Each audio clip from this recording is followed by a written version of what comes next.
All right. Well, thank you, Britt. So welcome to our next edition of our Southeast District ANR webinar series. We have an excellent program for you today. I know it's about 60 degrees here in Vivi, and everybody's kind of itching to get outside, but we're going to talk about some common lawn myths and some resources. We have with us today Jeff Hermesch. Jeff is our extension educator in Dearborn County and our turfgrass expert here in our part of the state. So Jeff, I will turn it over to you. All right, thank you. During the presentation, if you do have questions, I don't mind if you unmute and ask those. But basically, what I'm going to do today is somewhat quickly, because we have an hour and want to keep to that, go through 20 of our most common lawn myths and misconceptions. Some of those will kind of go hand in hand. And there'll be some things that you can think about this spring, and then obviously as the year rolls around as well. So feel free, if you have questions after the fact, you can always reach out to me here at the Dearborn County Extension Office. Happy to assist with any of your lawn care questions. So I'm going to go ahead and, just in case we've had some issues with our connectivity, I'm going to stop my video just to make sure all of that works well. So we'll get started here. Our first myth, this one, I will say that all of these myths that I go through at one point in time in my 10 years here with Purdue Extension, and then previously in the turf industry, I've had these questions, I've had these conversations. So these aren't just things that I've made up. They're pretty common, and some of them are humorous to me, I would say. Maybe not everyone else, but this is one that I've always found kind of interesting. And I can pinpoint back to my days in Decatur County, having a conversation with one of my colleagues and their father about, if you let turfgrass seed heads grow in your lawn and then you mow them off, they'll germinate and grow. So basically the thought here is, if you look at these pictures, that you just end up letting the lawn grow as tall as it will possibly grow in the spring. It will eventually go to seed head. And then once you mow it off, basically you're able to overseed your lawn and thicken it up. So that's the myth. That's the thought, that people, think that will happen, but it definitely is not something that is going to happen. Basically, if you were to let those seed heads produce in the spring, it's just not enough time for them to actually germinate and do anything. So there is really no point in letting the lawn go like that. You're not going to get free grass seed to thicken up the lawn. So you want to make sure in the spring to, especially on some of our higher maintenance lawns or athletic fields or golf courses, seed heads are kind of they're unsightly more than anything. So people want to make sure that they're mowing those off, just because they may not look nice, or maybe it's affecting the playability with the golf course, things like that. So we definitely want to make sure that we frequently mow in the spring, and really, as needed throughout the season. But in the spring, definitely more often, we want to make sure that we're mowing with a sharp mower blade as well. You can see in the picture here just the seed heads that are produced by our typical Kentucky bluegrass in May. Our cool season grasses like Kentucky bluegrass, tall fescue, fine fescue, basically that seed head production only lasts about a month. And then if we had anyone that has warm season grass like Bermuda grass, probably more of a weed than it is anything else, but they will produce seed heads throughout the summer. But yeah, definitely keep everything mowed. Don't think that it's going to thicken things up. So and again, this showed this already, but you can see the picture on the left. You still have some seed heads that are popping up there, and that's basically due to the fact that you've got a mower that has very dull blades.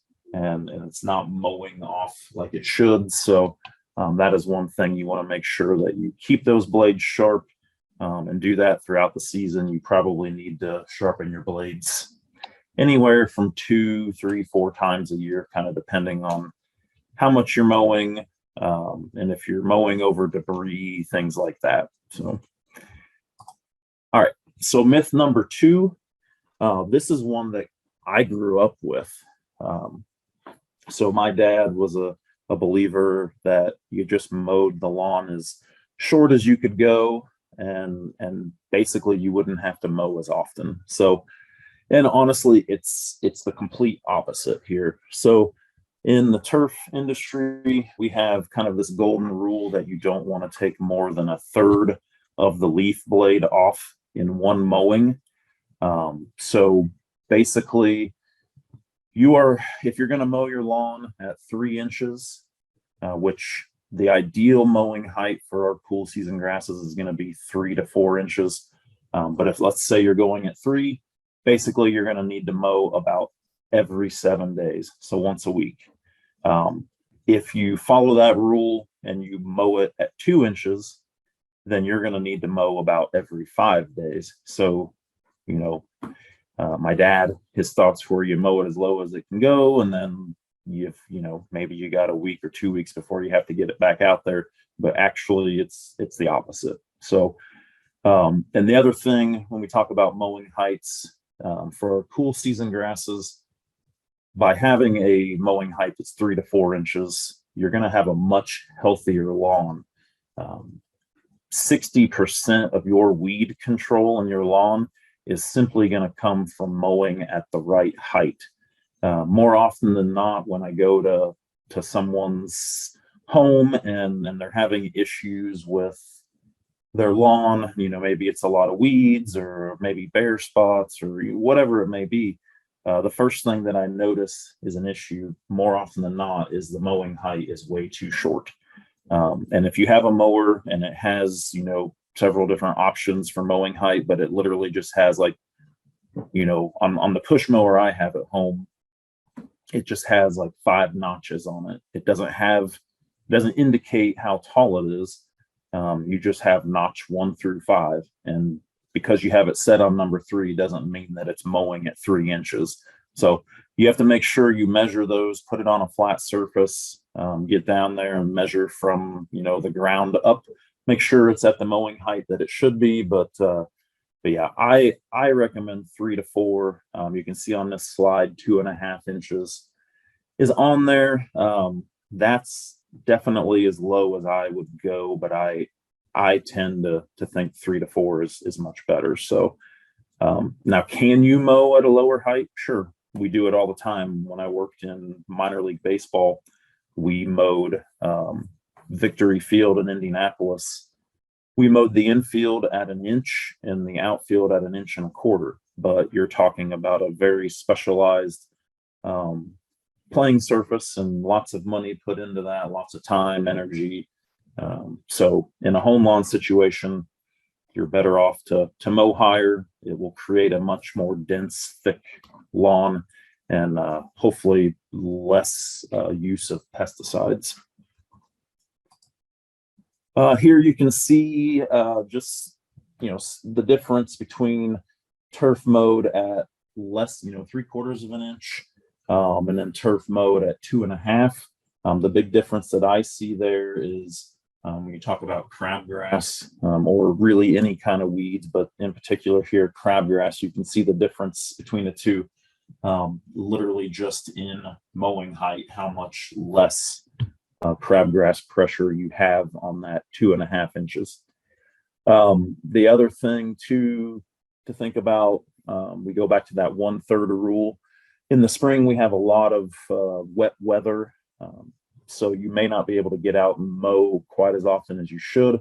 So if you end up with clippings that look like this, you want to make sure that you can either rake those up or take the leaf blower out there and kind of spread them around. But if you just let them lay there, it will shade and damage the turf. So just something additional to think of. Here again, just kind of comparing The pressure from weeds. Again, you can see the difference in mowing height alone. This is a research plot where there was no pesticide, no herbicides applied for 2 years. So it's simply just looking at weed control based off mowing height. So the difference between, 3/4 of an inch, inch and a half, all the way up to 3.5, you can definitely tell there's not as much crabgrass in that 3.5 mowing height. So it does its job, and that's the first thing most people need to change. So myth 3, this one is something to think about here. As Kyle mentioned, the weather's, it's not bad outside, and people are maybe itching to get out and start mowing here, maybe by the end of February, early March, possibly, just kind of depends. But it says I should set my mower down for the first mowing in the spring. I know a lot of people that do this, and quite often, or quite honestly, you don't need to. Setting your mowing height at, if you pick 3, 3.5, or 4, whichever one you pick, you set it, forget it, never change it.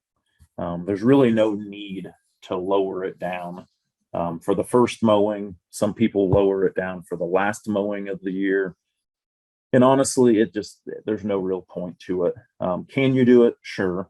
You might mow off some of that brown dead tissue in early spring, and that's fine. If you want to do it, go for it. The problem is a lot of people will do it and then they forget to move it back up. And then you're mowing at a lower height the entire year. And then what happens is you end up causing issues with the roots maybe being more at the surface, which leads to drought issues during the summer, maybe more weed issues and things like that. So really, there's no point in doing this. Just leave it at whatever you choose, 3, 3.5, 4 inches. Keep it that way the entire year. All right. So myth number 4. If I mow my lawn on the lowest setting, it'll look like a golf course. Again, this kind of goes back to one of the previous slides. If you look closely at that picture, you can see in a lawn setting like this, where if you mow too low, you end up scalping the lawn, and you can see where there's areas where the grass is taller. There's areas where literally it's almost just bare dirt where they have scalped it. You can see where there's excess clippings. So this happens a lot in our lawns when you mow shorter, because we have very uneven surfaces in our lawn. It's not like a golf course. It's not like a baseball field or a football field. So there really is no point in mowing that low, because you have to mow more often. You end up causing issues like this, and then instead of grass filling in those areas that have been scalped, it's most likely going to be filled in by broadleaf weeds or crabgrass or whatever type of weeds, you name it. So again, kind of tying into what we've talked about already, if you keep that mowing height, I know this says 2 to 4 inches. This is coming off of some recommendations, but I always say 3 to 4 is better. You're not going to have to use as much fertilizer. You're not going to have to irrigate. The likelihood that you're going to have to continue to spray for weeds or diseases or insects is going to be less likely if you just maintain it at that 3 to 4 inches. So again, can you do it? Can you mow and maintain lawns at that 1 to 2 inches? You sure could, but it would be very tough to do so, and you'd spend a lot of time and money. And quite honestly, you probably would have to get a mower that is more conducive for those conditions. And then you're talking, $15,000, $20,000, $30,000 for what we call a real type mower, which is what you'll see on this next slide. So this is what a piece of equipment that I used to use when I worked in baseball, the real type mower. So this is different from the old school, I know people might have used those back in the day. They had the real type that you just, just a push mower with no motor on it. And those work fine. There's no problem with it. But the issue is there's a lot more maintenance with these real type mowers. So if you look at that bed knife and blade, several blades on there, you have to sharpen those quite often. We spent a lot of time just what they call backlapping these, keeping them sharp constantly. You would damage the blades quite often in a home lawn setting because chances are you're running over mole, mounds or sticks, twigs out in the yard, or even your kids' toys. So this type of mower just really isn't something you would see on a home lawn setting, and it's a lot of maintenance. And this is what you would really need to use if you wanted to mow shorter. So just not worth it. Again, this just kind of reiterating. A healthy turf is going to be taller. That was one thing that over the years, I finally did convince my father that, maybe I was right. Having a turf degree and working in baseball, maybe I knew what I was talking about. And maybe if you bump up that mowing height, it will look much better.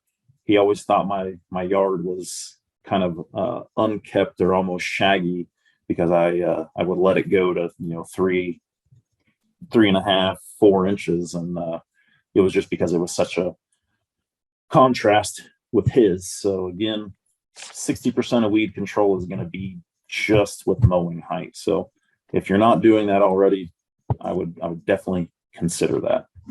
You'll see a lot of good results with that. Myth number 5. So I put a picture of the new family dog here because it kind of correlates to the myth that I need a putting green in my backyard. I myself am not a golfer, but I understand that lots of people love the game and they think that they need to put in a little putting green in their backyard so they can practice as needed. I consider a putting green in your backyard to be like getting a puppy. So our puppy here, Crosley, she's been here with us since Christmas, and my wife goes home for lunch every day to check on her, to let her out. And we've yet to leave on a vacation, but when we do, we're going to have someone come and look after her. So I consider the putting green to be just like our new puppy. If you had one of these in your backyard, because it is such high maintenance, you're going to have to go home at lunch to check on it. Consider maybe watering it during the heat of the summer. When you're on vacation, you just can't let that go. It is high maintenance turf, so you would have to hire someone or have a neighbor or whoever come and take care of that, just like you would the puppy. So it's not worth the hassle. There's a lot of maintenance that goes into it, special soils, I see is necessary. All right, so myth number 5 or 6 is one that I hear all the time. Has to do with moles in your lawn. So this is the time of year that you're going to see mole activity. The spring is when they're very active. This is when they're breeding. So you'll see a lot of activity in the spring, not so much in the summer, and then you'll start seeing them again in the fall. The misconception here is that moles are eating grubs in your lawn. Will they eat grubs? Yeah, sure. Occasionally they will. But typically their diet consists mainly of earthworms. So earthworms are something very valuable to our soils. They do a lot of good. So we don't want to get rid of earthworms by any means. So basically the misconception here again is comes down to grub control. Unfortunately, and I'm not going to say all lawn care companies because it's definitely not, but you get some lawn care companies that try to sell you on every possible package there is. So one of those would be in the summer that they would treat your lawn for white grubs. There's no point in doing that unless you know that you have a history of white grub problems. There's no point in treating your lawn because you're putting down insecticides that are going to end up killing a lot of beneficial insects. So there's no point in doing that. In the several lawns that I've owned, the homes that I've owned, I've had one house that had white grub problems. So I did treat for that one. The rest of them never had issues. One easy way to tell if you have white grub problems is in the summer.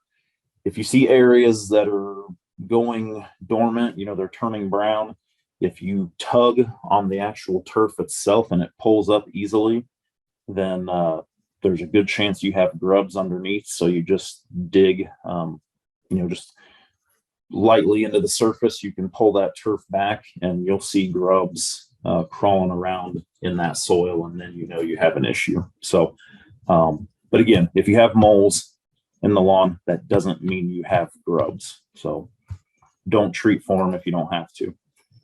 Going along with that is there are all kinds of myths out there as far as how you kill moles. You can go to big box stores, garden centers, and you can find all kinds of products that will say they control moles or they repel moles. And quite honestly, most of them are a waste of money. From research-based perspective, whether it's Purdue Extension or you look at any other university, really there's only two methods that are going to be effective when it comes to mole control. So trapping, there are scissor traps, there are harpoon traps, and there are choker traps.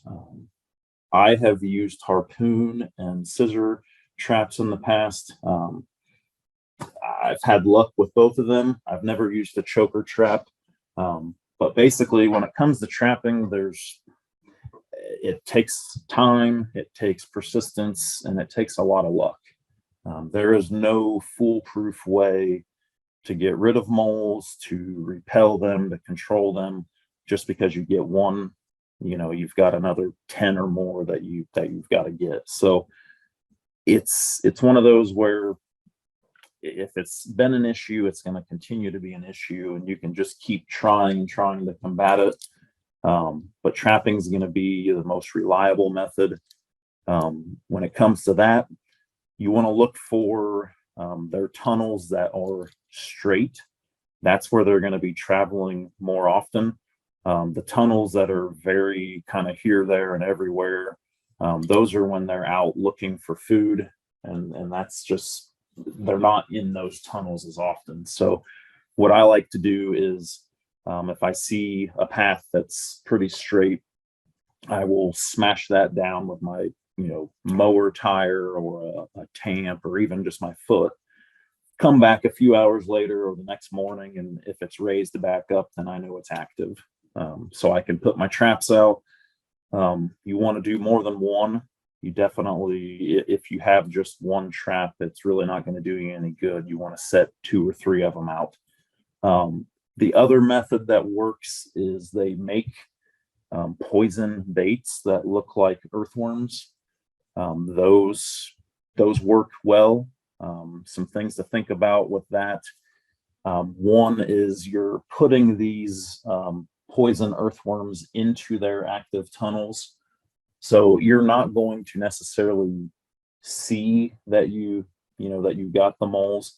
With the traps, at least you have physical evidence that you got them. But the poison baits do work. The one thing you want to think about with those is you want to handle those with gloves, because if your scent is on those poison baits, they tend to shy away from them. So, but those are really the only 2 options that are going to work when it comes to mole control.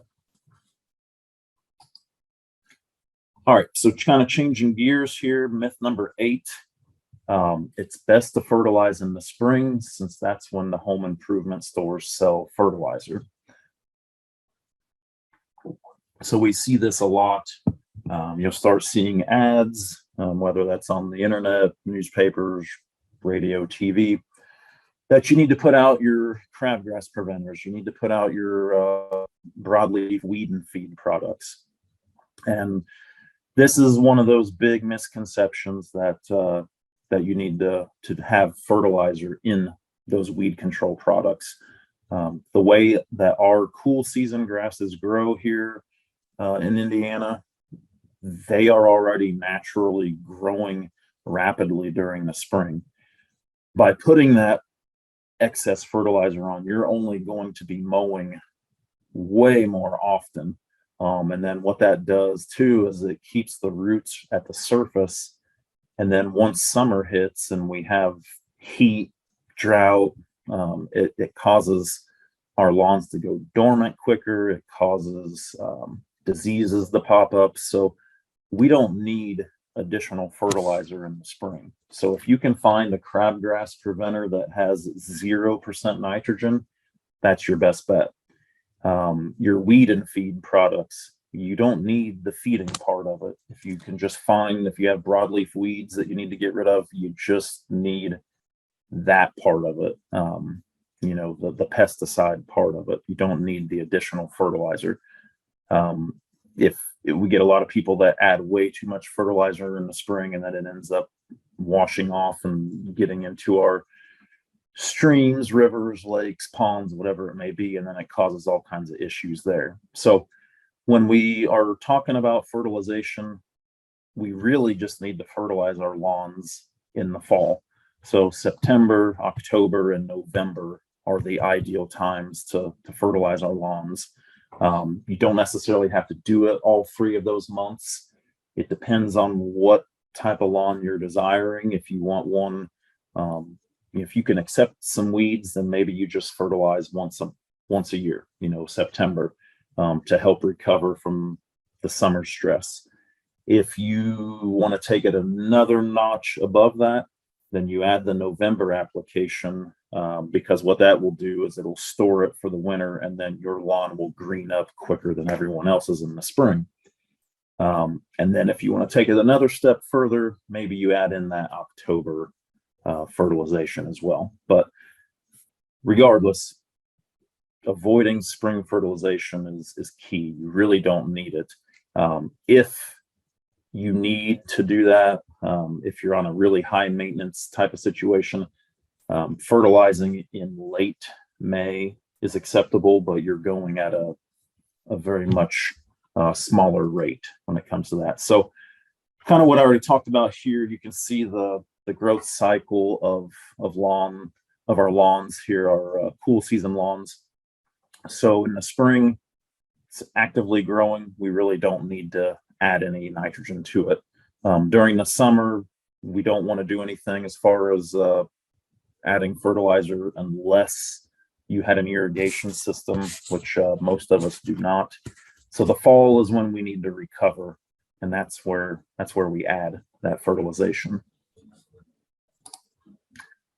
All right, so myth number 9, whether it's dandelions or any other broadleaf weed, it says it's best to control dandelions in the spring when I see them flowering. And that's not necessarily the case. So I always try to, everyone wants to know, well, what can I spray to get rid of XYZ, whatever their problem is. And I try to walk everyone through, well, here's all the things that you should be doing. And then maybe we can eliminate the use of pesticides, altogether, or maybe it's just, we're using them sparingly. So as far as most of our broadleaf weeds that we see flowering in the spring, typically most of them are better controlled in the fall. So kind of that window of September through November is the ideal time to control most of our broadleaf weeds, not all of them, but most of them. So in an ideal lawn care situation, if you had to use pesticides to get rid of weeds, you're basically spraying twice a year. You would spray in, let's say, October, and then again, you would spray in the month of May. So that way you're getting control of winter annuals, summer annuals, and then our perennials or biennials. So you're hitting every life cycle of our weeds that we deal with in our lawns. And if you look at the bullet points there, you can see what you should use. Typically, there's a product. It's a 2 or 3 way mixture of active ingredients. It'll contain 2,4-D, and then either MCPP or MCPA, and then dicamba. So that 3-way ingredients, active ingredients, there's all kinds of different names out there as far as brands, but you might find one in particular that's pretty popular. It's called Trimec. That is used quite often in the lawn care industry, but there's lots of different brands out there. That will take care of most of our broadleaf weeds. If you have some tough weeds out there, for instance, ground ivy, some people call it creeping Charlie, or you have wild violets or clover, those would be considered more, tougher to control. So you might put in, or you might find a product that has triclopyr as the active ingredient. And I will say, if you have those tough to control weeds, especially like the ground ivy, spraying once, spraying twice, it's not going to solve the issue right away. Some of those are very stubborn weeds, and it may take many, many years before you see control. And in some cases, you may never, if you're not doing all the other pieces, if you're not fertilizing, if you're not mowing correctly, things like that. So this I just threw in. This is one of my, I like this picture just to kind of show. This is at a fairgrounds in Indiana, and you can see the yellow walkway there basically. And what that is, this is a very low maintenance situation. This literally just gets mowed, nothing else happens. But every year for 1 week out of the year, the county fair happens, and this is where all the rides, the carnival rides are, and that path is where everyone walks. So 1 week of foot traffic causes that much compaction that really is no grass growing in that area. It's full of dandelions and all kinds of other weeds. So just something to throw in there. All right, so myth number 10 talks about seeding in the spring because everything else is green. We have plenty of rainfall, and that's when the farmers are out planting. So, but for our turf grass, the spring is actually the worst time of year to do it. We have a lot of competition with crabgrass, and if you put down a crabgrass control and you put down grass seed, if you don't use the right product, then you're going to keep that grass seed from actually germinating. We also need soil temperatures to be at a certain level, and sometimes that takes a long time in the spring to actually happen. And then sometimes we get way too much rainfall, too much moisture in the spring, and it just doesn't allow for the seed to germinate. So in Indiana, we want to focus on the fall. So basically for southeastern Indiana, where I'm located, we're looking at basically the month of September is the best time to either overseed or establish a new lawn from grass seed. Depending on where you are in the state, that may fluctuate a little bit. You might bump it up to the middle of August. You may even be able to creep into October a little bit, but basically the month of September is the best time to do it. The conditions are just right. So a couple pictures here. Basically you've got on the left crabgrass. That's, as I said, that's one of our biggest competitors in the spring. that will take over and cause all kinds of issues and overtake an area. The other thing, the picture on the right, one mistake that I see quite often when people do seed a new lawn is they wait way too long to mow it. This grass right here is definitely tall enough. So if it's in that 3 to 4 inch range, I don't care how thick the lawn is. If it's tall enough to mow, you should go out and mow it, because it will encourage it to thicken up and grow faster. So I know people in the past have seeded a lawn in the fall and they literally did not mow it until the next spring, and they did more harm than they did good there. So just something to think about.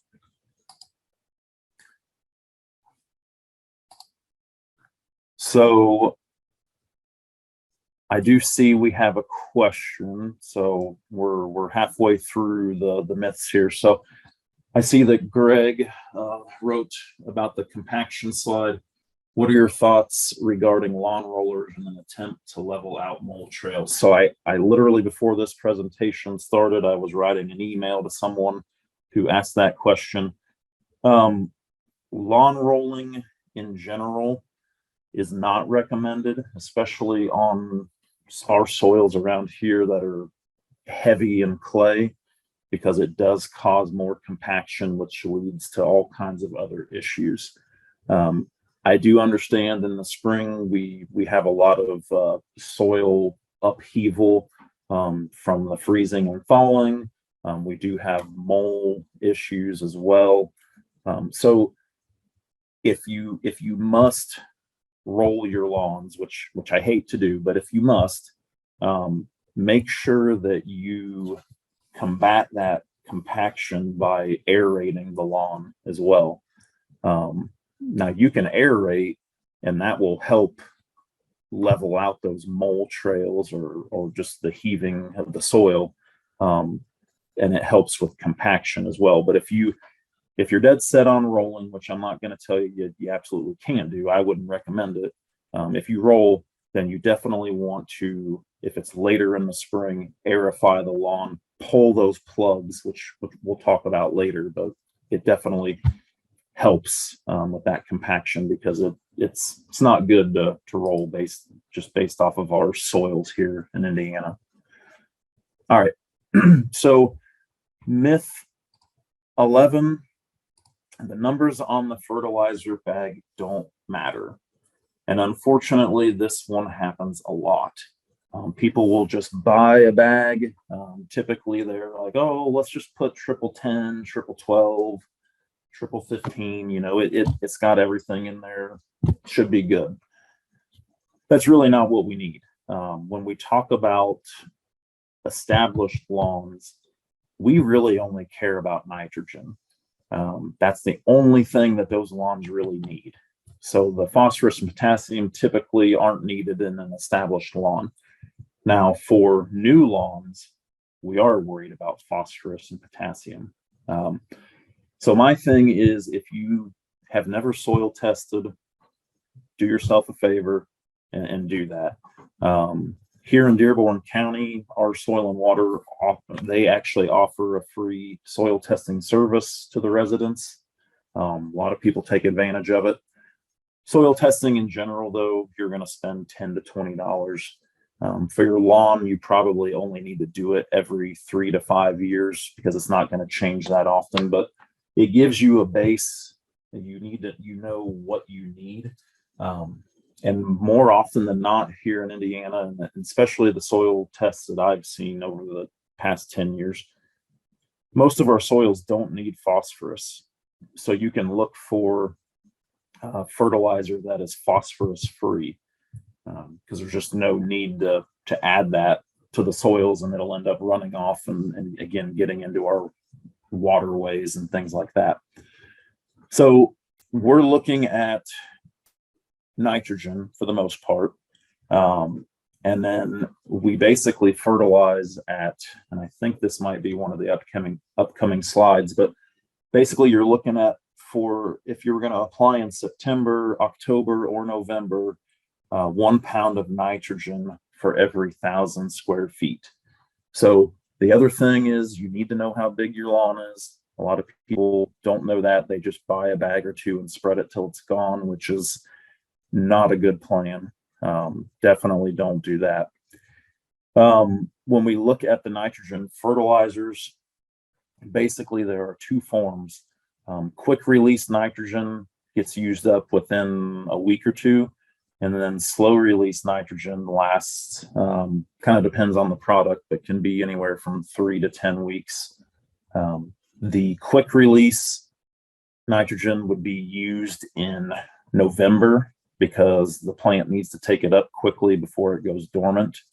The slow release would be used in September, October, and then again, if you were going to do it in May, you would want to use slow release because it's a safer product that won't burn the turf.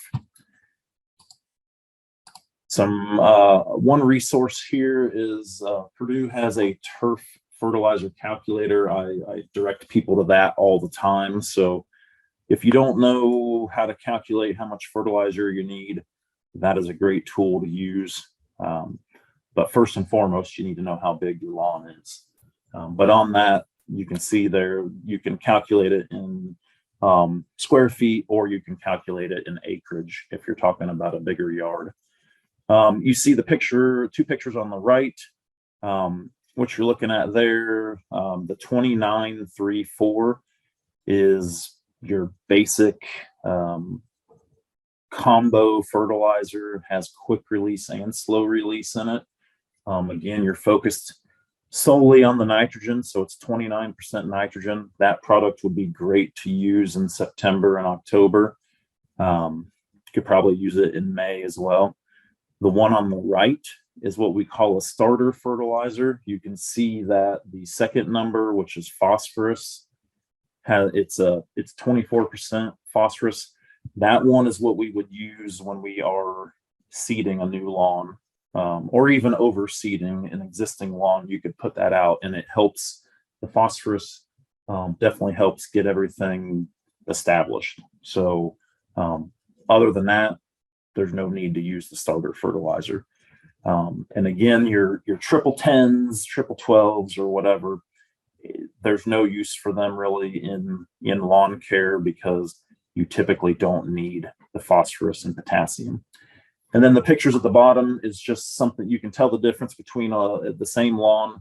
On the left, it's not been fertilized, and then on the right, you can see the difference. It has been fertilized for a couple seasons, so it does make a difference. Here is this I pulled out of one of our publications, and this just tells you the difference between quick and slow release, the different products. So if you want to go an organic route, poultry manure would be a good selection. There's a lot of different organic fertilizers out there. They're going to be more expensive. You're going to have to use more of it, and they are slower to respond, but they do work well. Urea, over on the quick release side, would be a good example to use in November. So like the analysis would be 4600. For our lawns, basically you're looking at on the low end, a pound of nitrogen for every 1,000 square feet. On the high end, which would probably be too high, up to 5 pounds. Kind of that sweet spot is 2 to 4 pounds of nitrogen per 1,000 square feet. That would be best.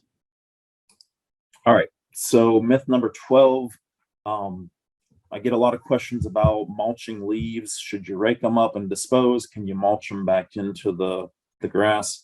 And the answer here really is if you're mowing regularly, you can just mulch them up, and it actually helps improve the soil structure, and it does add nutrients.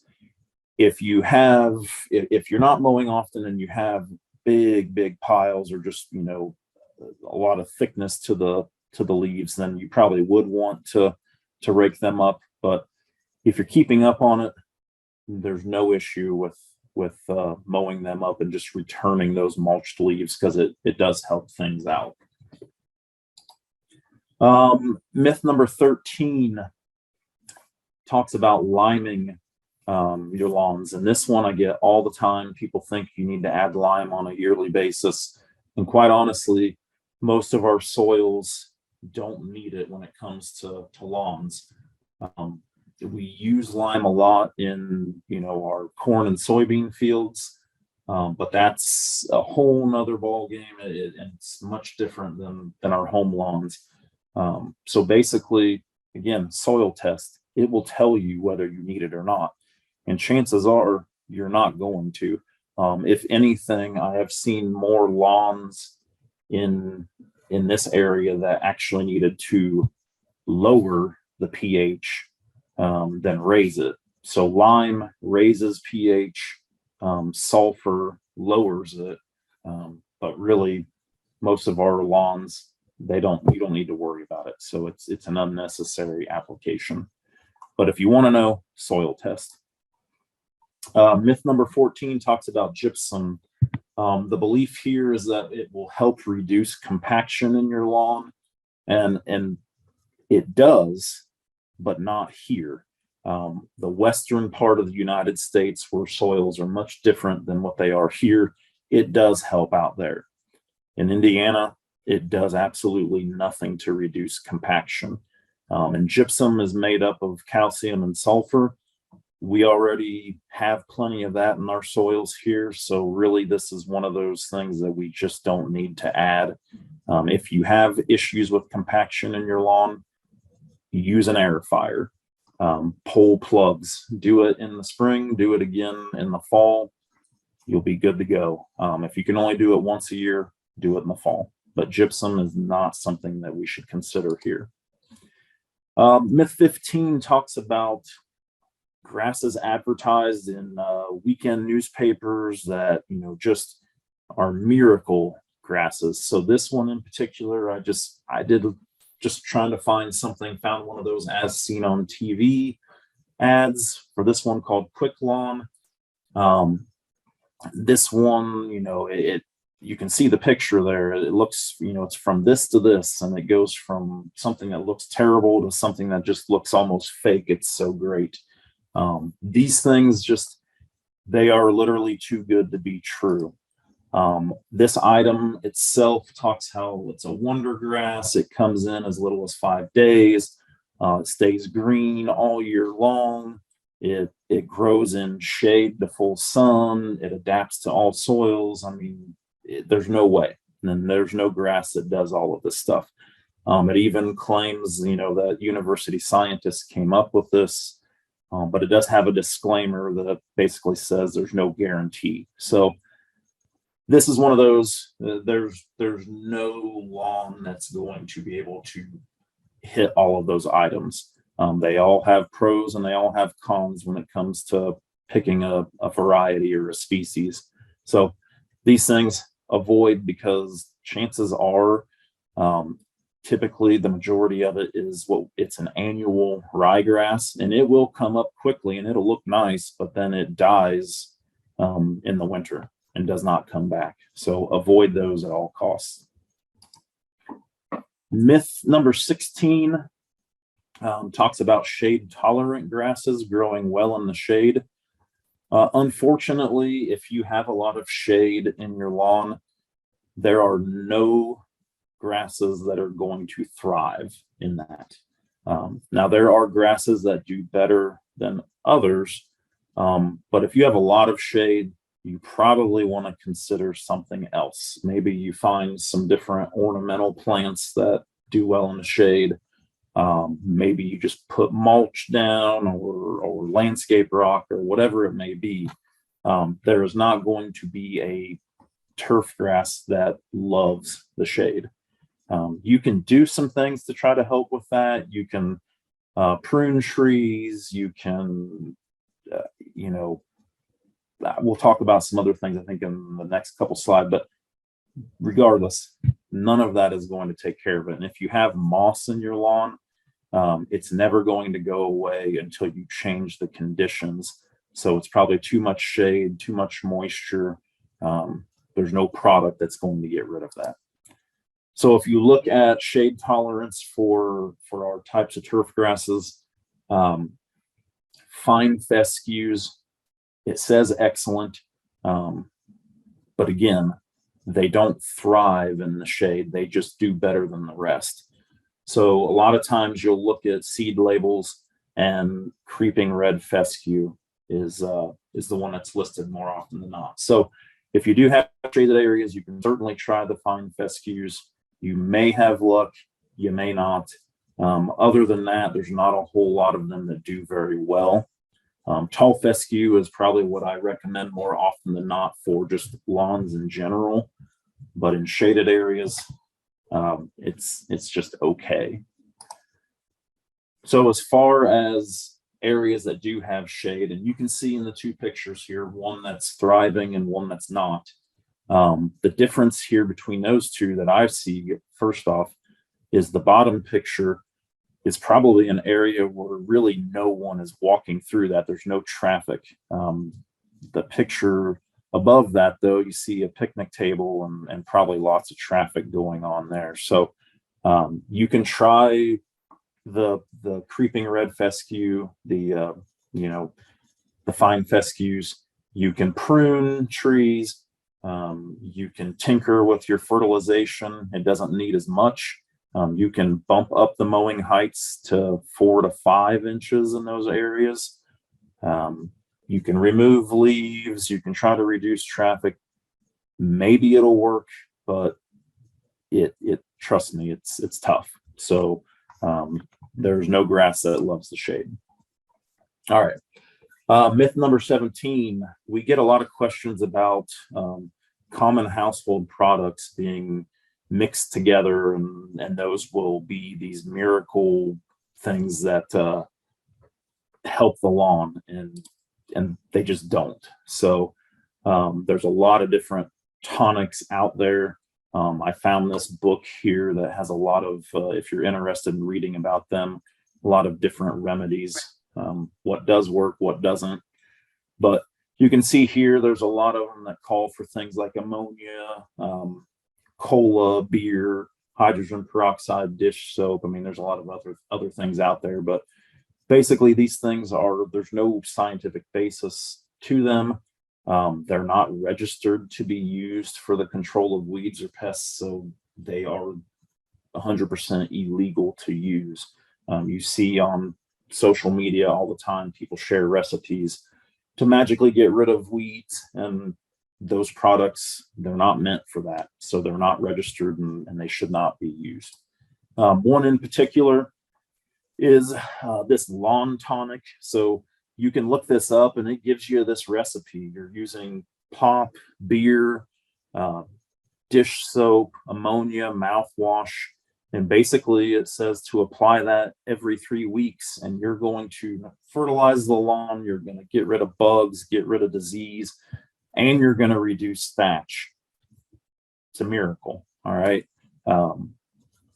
There's no basis to this. So it does not work. So don't fall for this and try one of these. Myth number 18, don't fall for the spikes to put on your shoes while you're mowing grass. This is definitely not anything that's going to help with compaction.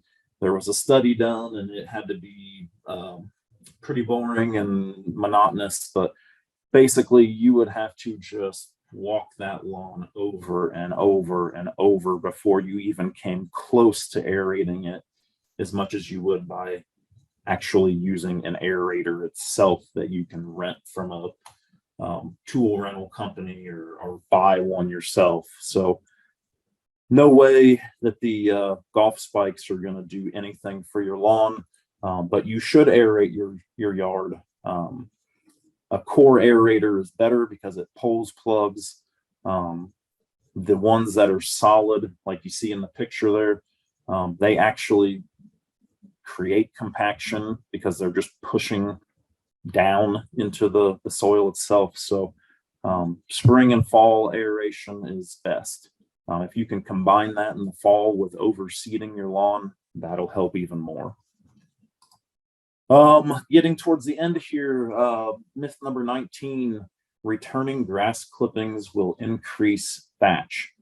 So if you look at that picture, that thatch area is, just underneath the surface and in between the soil there.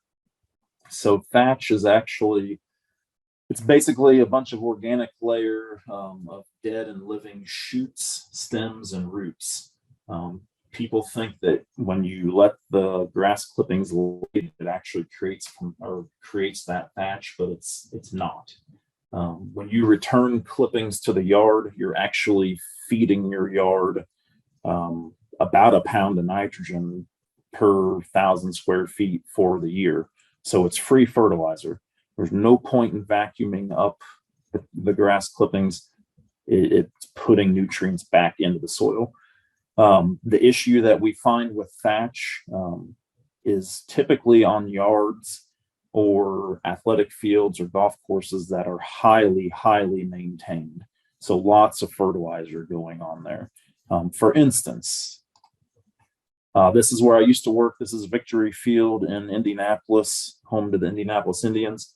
My first year there, after the season, we stripped the entire field and started over because we had a lot of rain delays or even just games that were canceled because our thatch layer was so thick, the water could not travel down through there. So that happened because in a area like this, you're fertilizing like crazy. So you see that more on places like this than you would a home lawn. So on home lawns, thatch really isn't an issue. And then finally, our last myth as we wrap things up here, turf performs better the more it's irrigated. And this, if we do have people that irrigate their lawns, we typically have more issues from them overwatering than underwatering. So if you get an irrigation system or you have one, know how to use it, know how to change the settings. Basically from June through September, you might need some additional water, an inch per week. But other than that, you don't need to, from October to June, you really don't need anything additional. If you do think your lawn needs some water, an easy way to test it is to walk in it. And if you see footprints like you do in this picture, then it probably needs a drink of water. But if that turf bounces back up, it's good to go. So if you have an irrigation system, just know how to use it, because they can be a big time detriment if you don't know how to use it properly. So with that, I think we were right on time. Got time for a couple of questions. I see there maybe is, see if there's anything in the chat here. So Greg asked, will Purdue Extension come out and make personal recommendations? So, personally myself, I go out, in Dearborn County, and then when called upon, in other parts of the state, if I'm in that area, I will definitely come out and take a look at lawns and give recommendations.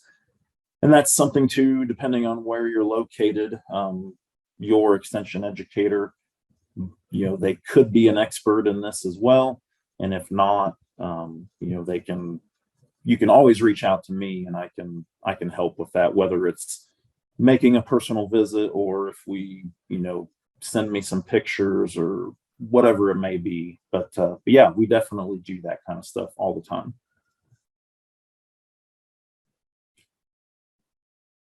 Any other questions, comments? If not, feel free to, if you have turf questions after the fact,